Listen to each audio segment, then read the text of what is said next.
그래서 이제 사리불가 목련존자가 그렇게 해서 흩어지면서 그렇게 약속을 합니다. 우리 이 그 목마름을 해소할 수 있는 그런 진리의 당사자 스승을 만나거든 같이 만나자. 그리고 헤어져 가는데 사리불의 눈에 아주 멋진, 한 번도 보지 못했던 멋진 모습의 한 수행자가 보여요. 그는 그가 누군지도 몰라요. 머리를 파르스름하게 깎고 황색 가사를 입고 한쪽엔 바루를 들었는데 그가 가는 모습은 너무 그냥 그 모습만 봐도 범상하지가 않아. 대단해. 도대체 저 사람 뭘 하는 사람일까? 그래서 그 사람을 따라갑니다. 그리고 그 사람에게 물어요. 여보시오, 당신을 보아한데 당신은 참 범상하지 않게 내 눈에 보여요. 당신은 뭐 하는 사람입니까? 라고 말을 해요. 그러니까 그때 그 황색 가사를 입은 머리를 짧게 깎은 지금으로 보면 소위 사문, 스님이야. 근데 그 당시에 사리불은 스님인지도 모르는 거죠. 당신은 뭐 하는 사람입니까? 당신은 뭐 하는 사람이길래 일반적인 사람과 달리 머리를 깎고 바루를 들고 그와 같은 그 모습을 보이는 이유가 뭐요? 당신은 뭐 하는 사람이냐 그렇게 물어요. 그러니까 그가 하는 얘기가 나는 부처님이라고 하는 분의 제자로 공부를 하는 사람이다. 이렇게 얘기를 해요. 부처님? 그런 사람이 다 있어. 이 세상에 우주법계의 이치를 깨달아 모든 그 존재의 존재론에 대해서 설명을 하고 인과에 대해서 설명을 하고 진리에 대해서 설하는 위대한 스승이 계신다. 그래요? 그러면 그분이 당신한테는 주로 뭘 가르쳐요?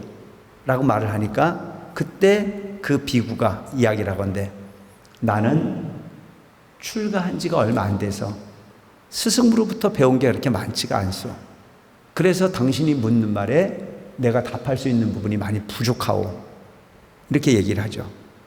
그러니까 그래도 당신이 출가한 지 얼마 안 됐다 순치더라도 그래도 당신이 출가할 정도라면 당신 스승이 뭔가 그래도 가르쳤기 때문에 어떤 부분이든 감동하는 뭐가 있었기에 출가를 했을 거 아니냐. 그래, 그런 부분이라도 좀 이야기를 해달라 라고 이야기를 하니까 그때 이 비구가 설명을 하는데 뭐라고 얘기를 하냐면은 제법 종연생이요 제법 종연멸이다. 아불대삼은 내 스승 부처님께서는 상작 여시설이라 항상 이렇게 말씀을 하신다. 제법 종연생이야. 이 세상은 어떻게 생겼냐? 모든 부분은 인연에 따라서 생겨났다. 인연에 따라서 생겨났다. 참 들어보면 여러분 이 세상은 홀로 존재하는 게 아무것도 없어요. 물만 있어도 안 되죠. 바람만 있어도 안 되고 온기만 있어도 안 되고 땅만 있어도 안 되고 씨앗만 있어서도 안 돼요. 땅이 있어야 되고 습기가 있어야 되고 따뜻한 기운이 있어야 되고 물이 있어야 되고 씨앗이 있어야 되고 농부가 있어야 되잖아요. 그래야 한 알의 씨앗이 촉이 틀 수 있습니다. 근데 그 한 알의 씨앗이 촉을 튀는 과정을 보면 우주가 들먹거릴 정도로 인연이 화합에 의해서 한 씨앗이 자랍니다. 지금 이 순간에 우리가 이 자리에 앉아 있지만 오늘 저녁에 뭔가를 드셨기 때문에 이 자리에 지금 앉아 있습니다. 그죠? 근데 우리는 이게 그냥 평범하잖아요. 왜? 맘만 일상으로 할 수 있는 일들이기 때문에 그냥 평범한 일이에요. 그런데 이 부분을 깊게 들어가서 연구해서 들어가다 보면 여기 앉아 있는 건 기적이지 않나요? 기적이잖아요. 이 지구 땅덩어리 어느 곳에서는 오늘 저녁도 밥을 굶고 있는 사람이 얼마나 많은지 몰라요. 뉴스 못 봤어요? 뉴스 나오던데? 지금 이 순간에도 밥을 굶어서 허기진 배를 끌어안고 고통받는 사람들이 아직도 부지기수로 많아요. 근데 오늘 저녁에 우리는 한 끼를 먹었으니까 기적이지 않나요? 그걸 그 기적으로 받아들이면 기적이에요. 내가 오늘 하루도 굶지 않고 하루를 이렇게 살 수 있는 한 끼를 먹었다라고 하는 부분이 기적이고 오늘 승용차를 타고 거의 다 오셨을걸요? 그 승용차가 굴러가는 것도 기적이지 않나요? 어느 부분은 그 기적의 혜택을 누리지 못하는 사람이 얼마나 많은지 몰라요. 그런 모든 부분들을 다 놓고 보면 이 세상의 모든 부분은 제법종연생이야. 인연에 따라서 이 세상은 존재해. 태어나. 인연에 따라서. 제법종연멸이라 이 세상 모든 부분이 인연이 없어지면 모든 부분이 다 없어지더라. 여러분, 당장 우리가 한 끼 식사를 하는 곡식 하나도 그 인연의 모습에 따라 한 가지만 빠져도 곡식은 크지 않고 우리는 밥을 먹을 수 없습니다. 태양이 없어져도 농사는 안 되는 거고, 그렇지 않나요? 비가 안 와도 농사는 짓지 못하는 거예요. 땅이 없어도 농사는 짓지 못해요. 씨앗이 없어도 농사는 짓지 못하는 거지 않나요? 그럼 모든 조건들이 합쳐져서 하나의 현상을 익히고 그 현상 속에 나까지도 인연으로 함께 하기 때문에 존재하는 거란 말이죠. 그러니까 인연이 멸하면 모든 부분이 없어지는 거요. 인연이 생하면 모든 것이 나타나는 거다. 이런 가르침을 누가 줬느냐?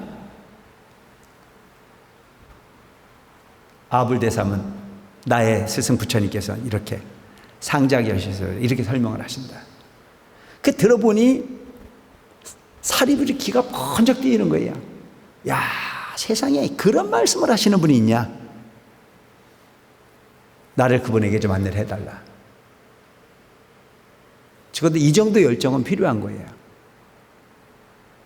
그러니까 그 부분에 그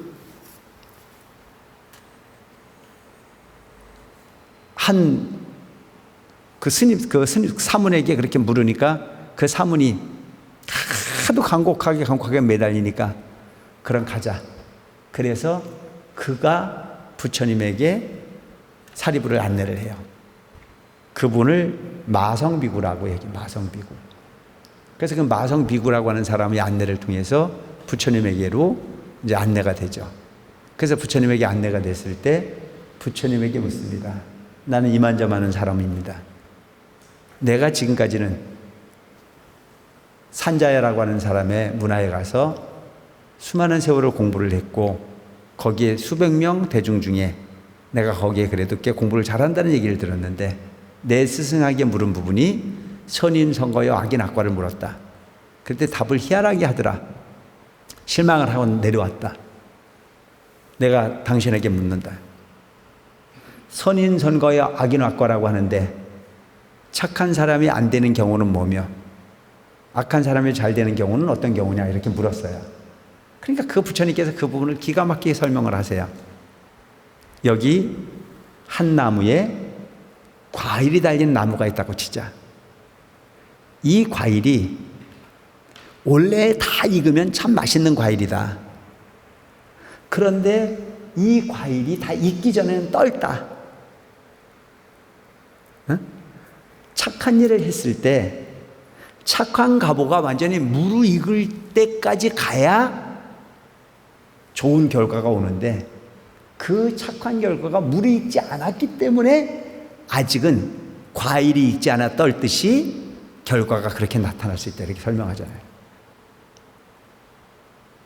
그리고 또 뭐라고 얘기를 하냐면 여기 다 익으면 먹고 죽는 아주 독이 깊은 과일이 있다. 그 과일이 다 독이 차기 전까지는 아직은 먹을 만하다. 근데 그 독이 다 익으면 먹으면 죽는다. 악도 그러하다.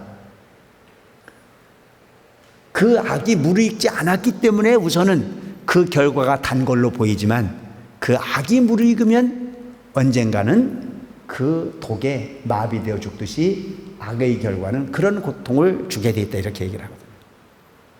그러니까 들어보니 기가 막히지 않아요?